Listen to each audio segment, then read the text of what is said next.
Belle histoire. On va rester d'ailleurs dans les sports de combat. Et cette fois, Arnaud va nous amener dans la Mecque de la boxe thaï où 2 Français ont voulu se frotter à ce qui se fait de mieux dans le monde. Et vous allez voir, c'est pas facile.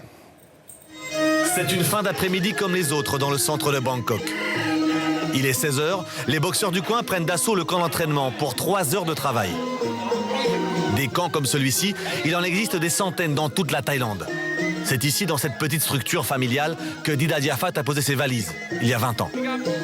À l'époque, les étrangers ne sont pas les bienvenus. À l'époque, quand je suis arrivé, ils m'ont pas calculé. Après, les choses, elles se font tout doucement. Il faut que tu te fasses adopter par les gens. Ici, la boxe thaï, c'est quelque chose de très sérieux. La boxe thaï, c'est pour les Thaïlandais. Donc, t'es pas attendu, on va dire. Le Muay Thai, c'est le sport national, symbole de tradition, de fierté et de patriotisme. Au royaume du Siam, on recense 60 000 boxeurs professionnels. Tous ont été initiés dès leur plus jeune âge. Premier coup de pied à 4 ans, premier combat à 8 ans avec KO et coup de coude. Dans ce contexte, difficile pour les combattants étrangers de lutter à armes égales. À 18 ans, ça parle en 200-300 combats. Regarde. Regarde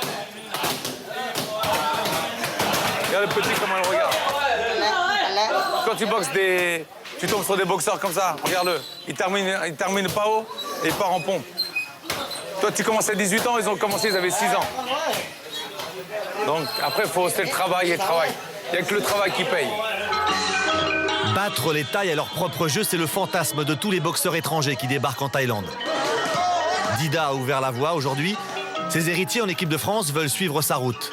La nouvelle génération est éduquée, rodée à la méthode thaï. 5 heures d'entraînement par jour, par 35 degrés et 80% d'humidité, c'est même la routine pour Farid Vuillaume et Kamel Djemel.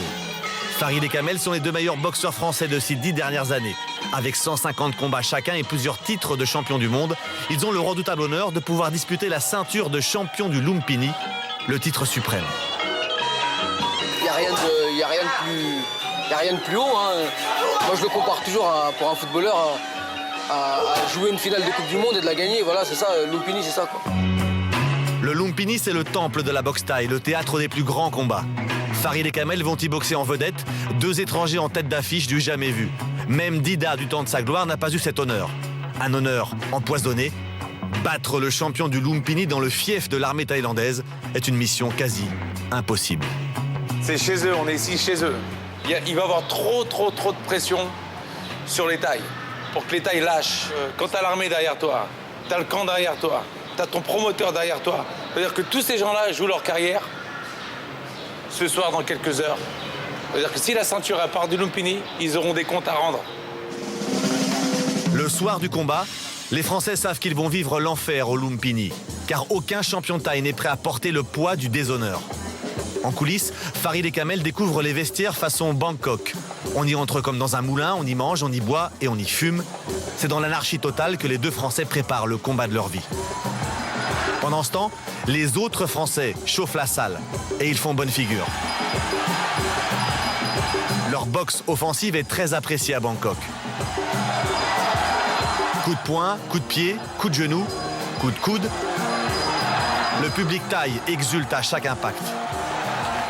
Abderrahmane Koulibaly et Albert Shea gagnent par KO. Le grand espoir Damien Lamos, 19 ans, devient champion du monde. Les héritiers de Dida assurent, mais dans la fièvre de Bangkok, seul compte la ceinture de champion du Lumpini. Cette ceinture, c'est le patrimoine national, un trésor que le champion Kong Phar défend sous le regard imperturbable des généraux. Parfaitement lucide, Kamel Djemel sait qu'il ne gagnera pas au point, alors il cherche le coup dur. Il boxe contre nature, se découvre et se fait cueillir à froid. Fauché par un coup de pied à la nuque, il est KO. Il quitte le Lumpini sur une civière après une aventure qui n'aura duré que 3 minutes. Je suis pas mal à la tête. Vraie erreur de débutant pour moi parce que je cherche trop à le piquer au foie, il me balance sa jambe, je la vois pas arriver, elle me tape derrière la nuque et voilà. C'est vraiment le coup du lapin, j'étais assommé, pas KO mais assommé, tu vois, c'était ça. La mésaventure de Kamel refroidit le clan français. Lorsque Farid Vuillaume monte sur le ring, le public thaï ne donne pas cher de sa peau face à Zayok, le champion des 70 kilos. Pendant 3 reprises, Vuillaume joue la prudence. Il encaisse et accompagne les furieux coups de pied du champion thaï. Les parieurs le donnent perdant par KO. Farid Vuillaume fait de la résistance. Puis il se révolte. Porté par le clan français, il tente sa chance dans les 2 dernières reprises. Il cherche lui aussi le coup dur. Il fait parler ses points, mais il ne parvient pas à combler son retard. Il s'incline au point avec les honneurs. Farid Vuillaume sort du Lumpini, la tête haute. C'est comme ça, c'est de la boxe. Il faut être fair play. Voilà. On a fait 2 ceintures du Lumpini. Quoi qu'il arrive, c'est 2 ceintures du Lumpini, on les a perdues. Bon, bah voilà.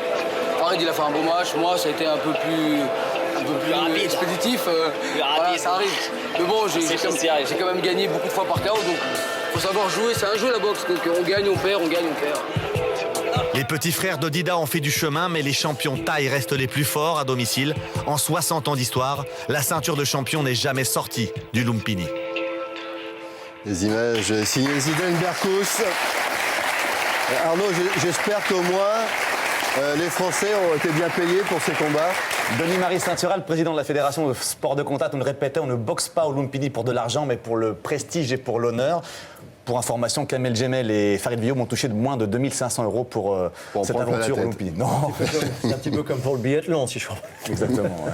La passion, C'est la passion qui prédomine.